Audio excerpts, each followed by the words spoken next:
Olá pessoal, meu nome é Renato, eu sou professor de Ciências da Rede Municipal e este mês eu estarei com vocês aqui na nossa aula do 8º ano de Ciências. Como vocês já devem ter visto na aula de Inglês e Matemática, este mês nós estamos trabalhando com a temática rico ou pobre, muito ou pouco. E nós vamos pensar nisso olhando para o nosso corpo, que é uma incrível máquina funcionando. Essas pequenas máquinas de funcionamento minucioso chamadas células.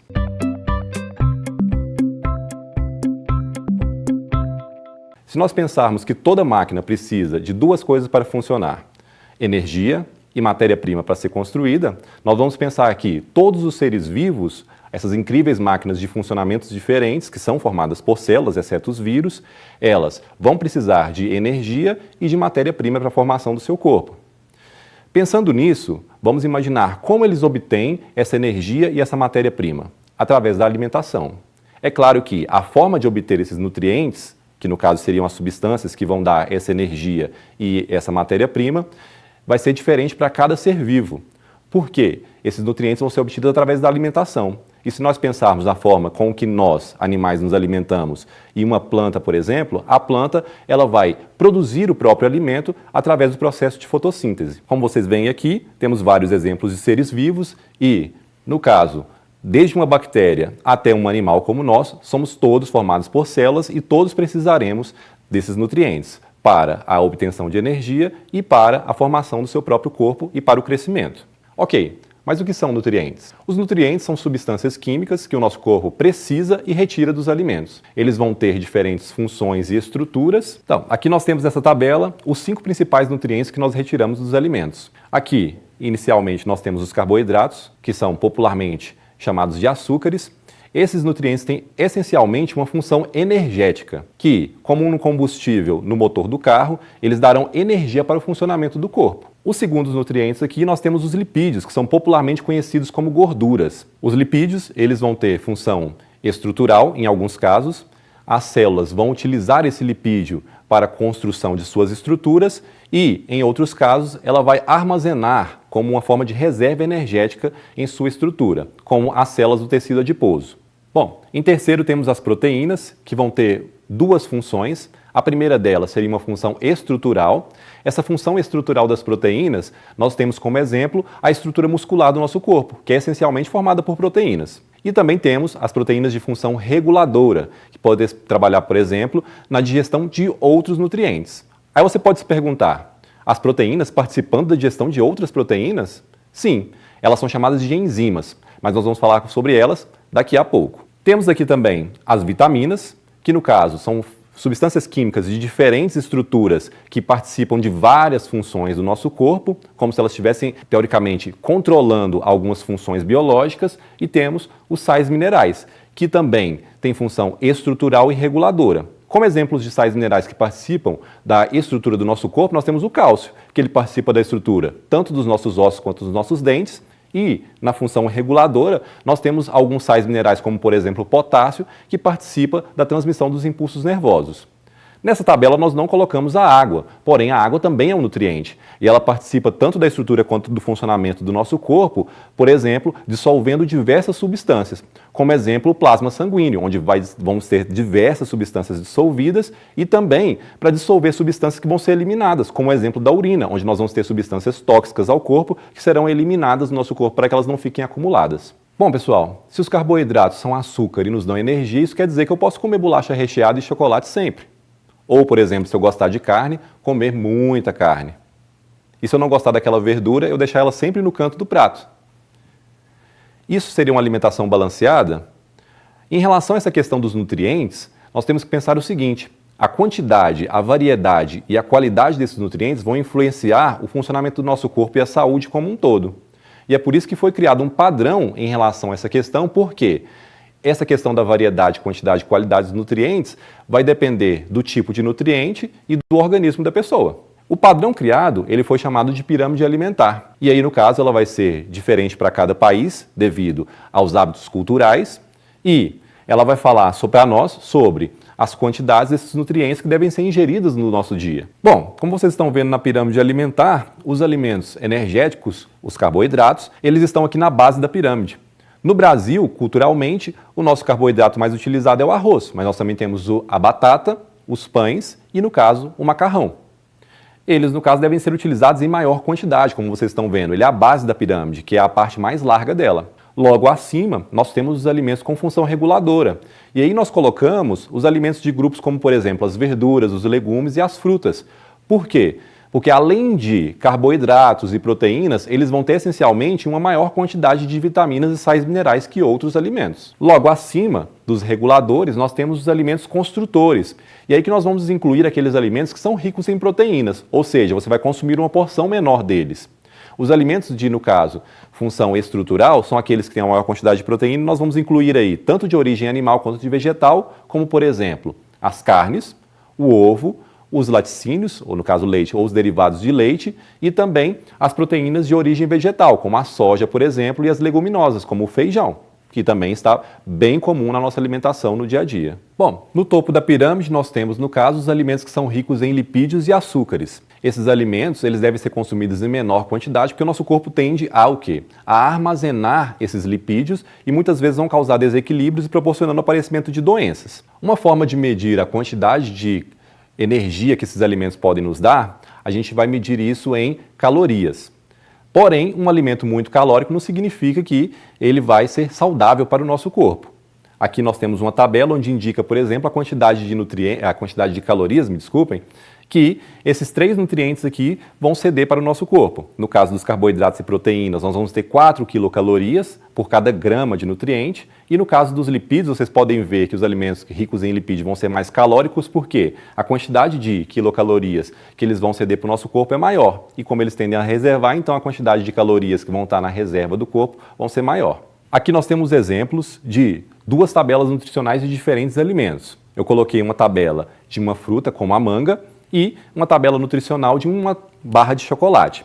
Se nós pensarmos ali que uma manga média, uma quantidade de 25 gramas, nós vamos ter aquela quantidade de nutrientes diversificados e que no chocolate nós temos essa quantidade aqui, vocês veem que muitas vezes o alimento que é muito calórico, como por exemplo a barra de chocolate, ele nem sempre vai ser saudável. A fruta, por exemplo, ela vai ter várias vitaminas e sais minerais e em relação a isso, vocês podem observar também que na manga vocês podem ver que a quantidade somada das gramas que você tem ali não vai dar as 25 gramas que você tem no início da tabela. Uma grande parte da estrutura da manga vai ser formada de água, então muitas vezes essas frutas elas também vão ceder uma quantidade de água para o nosso corpo. E como o corpo, no caso, retira os nutrientes dos alimentos para encaminhar para cada célula? Bom, a comida vai passar por um processamento em que ela vai ser quebrada em pedaços cada vez menores até chegar num tamanho ideal para que o nosso corpo consiga absorver e enviar para as células. Isso é feito pelo sistema digestório. Ele é composto por um tubo e, no caso, órgãos que auxiliam nesse processo. A comida vai entrar no nosso corpo pela boca,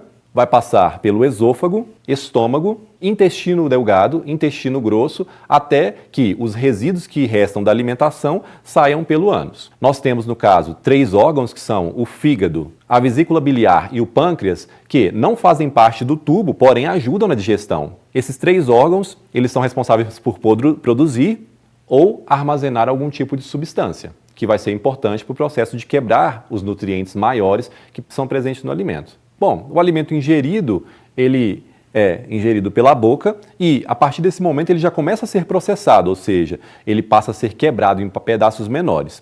Isso acontece por meio de 2 formas de processos, que seriam a digestão mecânica e a digestão química. A digestão mecânica ela vai estar ligada ao movimento do seu corpo para poder fazer a digestão do alimento. E, no caso, a digestão química, no caso, está ligado às reações que acontecem com esses nutrientes, que eles vão sendo quebrados em pedaços cada vez menores. Como exemplo da digestão mecânica, nós temos a mastigação e também o movimento peristáltico dos órgãos que formam o tubo digestório, como por exemplo o esôfago, que no caso só vai empurrar o alimento em direção ao estômago, o alimento mastigado. Em relação à digestão química, nós temos, por exemplo, a ação das enzimas. Lembra que eu falei no início da aula sobre aquelas proteínas que têm a possibilidade de quebrar, a capacidade de quebrar algumas outras proteínas? Então, são essas que são chamadas de enzimas. Elas vão geralmente, se ligar a uma outra substância química e, a partir do momento em que elas quebram ele, você tem nutrientes de tamanhos menores que possibilitam com que o seu corpo absorva eles muito mais facilmente para enviar para o sangue. Nós falamos sobre os alimentos serem processados até um tamanho que fique adequado para o nosso corpo conseguir absorver. Vamos ver isso na prática? Lembra que em casa a gente sempre ouve que deve mastigar bem os alimentos antes de engolir? Isso tem, no caso, uma explicação científica. Se a gente pensar que as paredes do seu intestino vão precisar absorver pedaços de nutrientes, eles precisam estar bem pequenos. Aqui, por exemplo, eu tenho 3 comprimidos daqueles efervescentes. Se nós pegarmos o comprimido efervescente inteiro e o comprimido efervescente, no caso, partido, ou no caso, fragmentado em pedaços muito pequenos, nós vamos ver que a diferença de velocidade de reação deles na água vai ser diferente.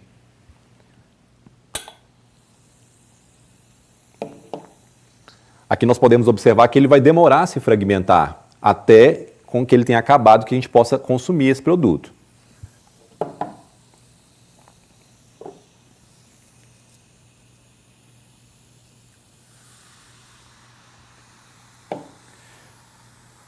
Observem a diferença na velocidade de reação. O comprimido ele está demorando se fragmentar e se dissolver na água, e neste caso, onde ele já estava fragmentado em um pozinho, você vê que ele reagiu muito mais rápido. Ou seja, no nosso corpo, se nós pegarmos os alimentos mastigados, quando eles chegam até o estômago e a primeira parte do intestino, eles vão estar em pedaços muito menores, facilitando o processo de digestão. Isso significa que os alimentos, já estando processados e quebrados em pedaços menores, isso facilita e muito no caso da digestão química, ou seja, a ação das enzimas. Essas enzimas vão pegar esse nutriente que já está pequeno ou está numa massa ali do alimento já meio processado, numa massa pastosa, e vai conseguir quebrar ele com mais facilidade em pedaços menores ainda, para quando eles chegarem lá no intestino, eles serem absorvidos com maior facilidade. Essa digestão química, ela tem início já na boca. Se nós observarmos aqui no nosso torso, nós temos aqui onde se inicia o tubo digestório, nós temos a boca. Na boca, o que ajuda na mastigação é a saliva, e essa saliva é produzida por glândulas que ficam geralmente abaixo da língua. Essa saliva ela vai conter já uma parte das enzimas. A principal enzima componente da saliva é a amilase salivar. No caso, como o próprio nome já fala, a amilase é responsável pela quebra do amido, presente, por exemplo, no pão. E, após ser mastigado juntamente com a ação da saliva, nós vamos ter um bolo alimentar. Esse bolo alimentar é aquele bolo de comida que, quando você percebe que ele já está devidamente mastigado, você deglute esse bolo alimentar, ou seja, você engole esse bolo alimentar que vai passar pela faringe, que é este tubo que fica na região do pescoço, e depois ele vai passar para o esôfago, que é um tubo muscular que vai empurrar a comida através dos movimentos peristálticos que a gente já falou agora há pouco, e esse bolo alimentar vai ser empurrado até que chegue ao estômago. Se nós retirarmos aqui do nosso torso algumas partes para mostrar para vocês,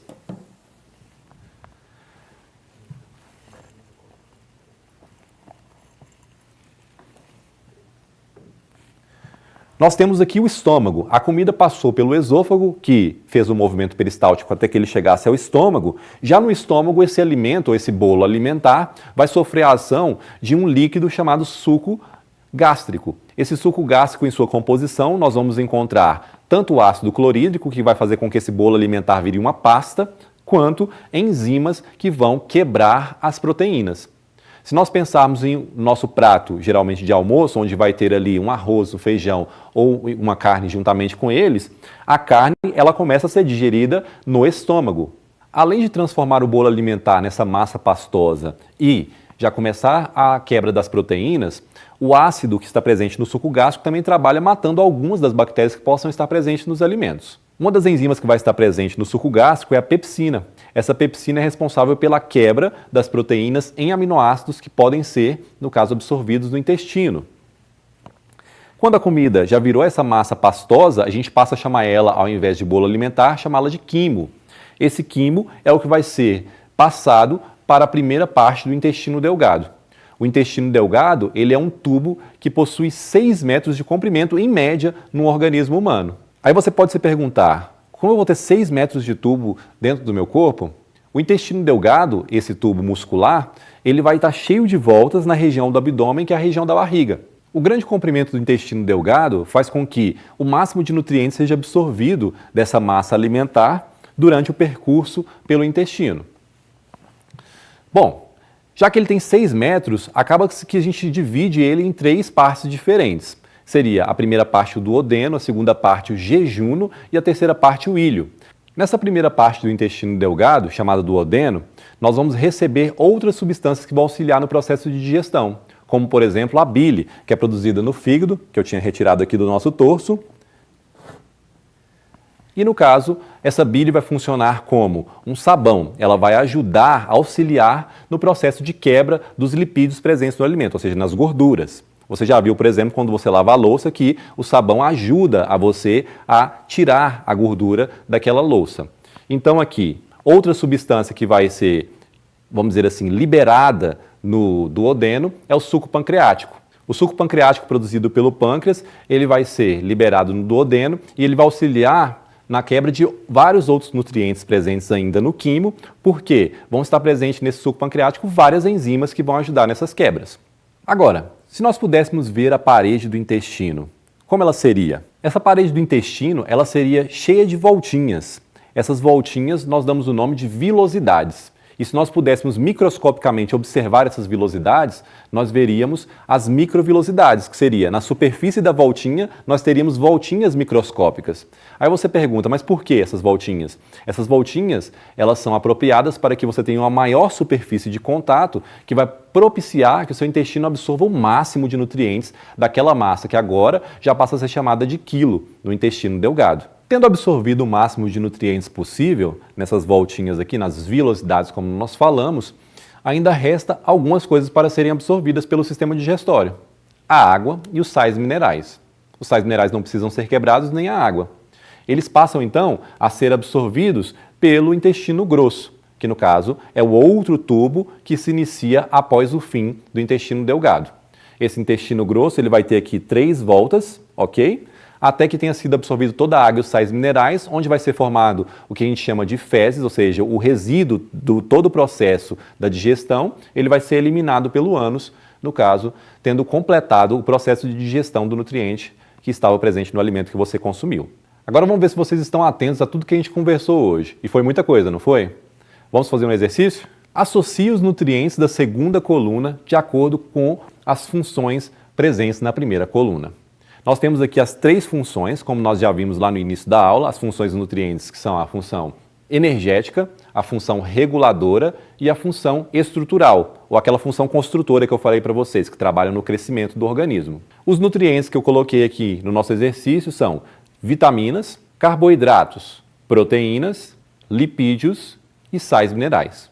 As vitaminas. Qual das 3 funções nós vamos associar com as vitaminas? As vitaminas vão ter a função reguladora, que nós falamos no início da aula. Os carboidratos. Os carboidratos, eles funcionam como combustível, ou seja, a função deles é energética. Terceiro nutriente, proteínas. Nós falamos que a proteína participa da formação dos músculos, então elas têm função estrutural. Porém, elas também trabalham na quebra de outras proteínas ou de outros nutrientes. Isso seria a função reguladora. Por isso aqui nós vamos colocar 2 números, o número 2 e o número 3. Os lipídios, que são as gorduras.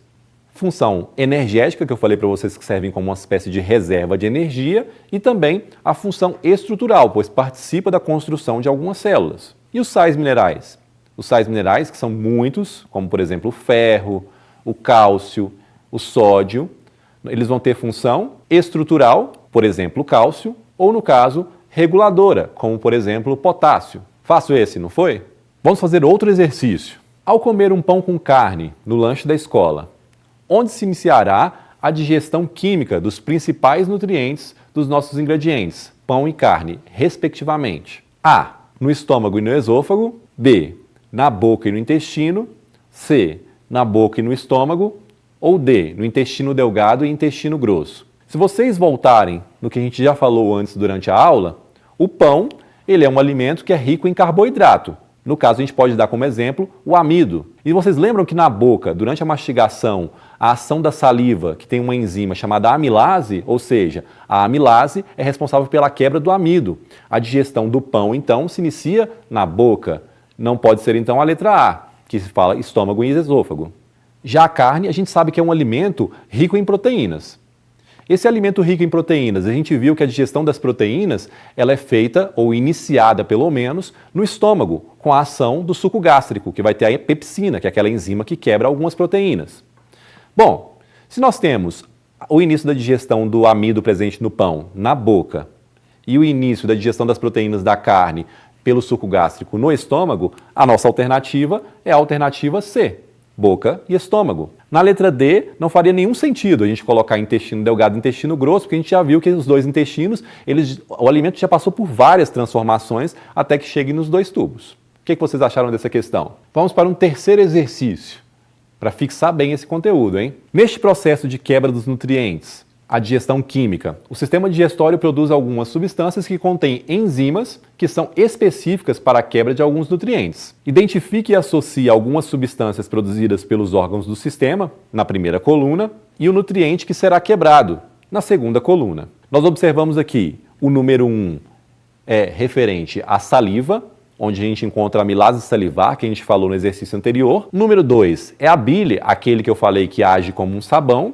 E na 3, o suco gástrico, que possui a enzima pepsina, que a gente também falou no exercício anterior. No caso da proteína, qual das 3 substâncias vai digerir a proteína? No caso, o suco gástrico, que possui a enzima pepsina. O amido, ele vai ser quebrado pela saliva, que possui a amilase salivar. E os lipídios, que são gorduras, vão ser quebrados pela bile, produzida no fígado, armazenada na vesícula biliar e liberada no duodeno, que é a primeira porção do intestino delgado, como a gente já citou. Hoje nós vimos que precisamos de energia e matéria-prima para manter essa incrível máquina viva que é o nosso corpo.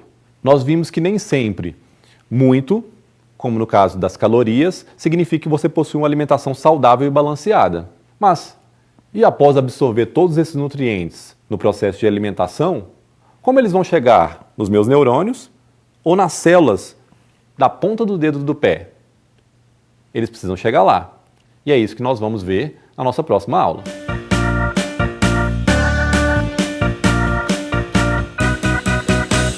E antes de finalizar, nós vamos recapitular todos os pontos da nossa aula de hoje. A nossa digestão se inicia na boca, com a mastigação dos alimentos e a ação da saliva, como nós vimos. Esse alimento vai passar a ser chamado de bolo alimentar. Esse bolo alimentar ele vai ser deglutido, ou seja, engolido, vai passar pela nossa faringe, depois chega ao tubo muscular, que a gente vai chamar de esôfago. No esôfago, os movimentos peristálticos de empurrar o alimento vai fazer com que ele chegue até o estômago. No estômago, que é esse órgão que está abaixo do fígado aqui, o estômago ele vai ser responsável pelo quê? Por liberar o suco gástrico, que vai fazer com que o bolo alimentar vire o quimo. O quilo, essa massa pastosa, após o suco gástrico agir sobre o bolo alimentar, vai fazer com que as proteínas passem a ser quebradas em aminoácidos que possibilitem a sua absorção já no intestino. Este órgão, que eu vou tirar aqui agora, vocês viram que ele é o fígado. O fígado, ele não faz parte do tubo, como a gente já falou, porém ele é um órgão que auxilia, produzindo a bile, que é uma espécie de sabão, auxiliando na digestão das gorduras já no duodeno. Temos também o pâncreas e a vesícula biliar. Esses dois órgãos não vão fazer parte do tubo digestório, porém vão auxiliar no processo de digestão, liberando, por exemplo, o suco pancreático, que vai ser produzido pelo pâncreas, ou a bile, que é produzida no fígado, porém armazenado na vesícula. Eles vão ser liberados já na primeira porção daquele tubo de 6 metros que a gente falou, que é o intestino delgado, na primeira porção dele, e, que a gente chama de duodeno. No duodeno, que é a primeira porção do tubo, chamado de intestino delgado, nós vamos ter esse processo de digestão dos nutrientes que restaram do quimo, e o alimento já quebrado passa por todo esse tubo e vai sendo absorvido os nutrientes. Os 6 metros, em média, do intestino delgado vão ser percorridos pela massa já formada pelo alimento já quebrado e, através das microvelocidades que nós vimos naquele slide, elas vão sendo absorvidos pela parede do intestino delgado.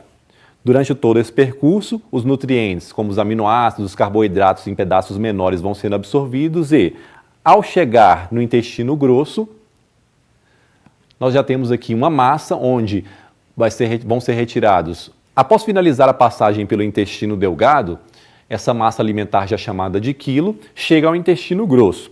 No intestino grosso, nós teremos uma massa de onde vão ser retirados a água e os sais minerais. Durante todo esse percurso do intestino grosso, o quilo vai tendo a água e os sais minerais retirados e vão sobrando somente aquela massa que a gente chama de fezes, que vai ser eliminada pelo ânus. Obrigado por assistirem, foi ótimo estar com vocês, mesmo que longe.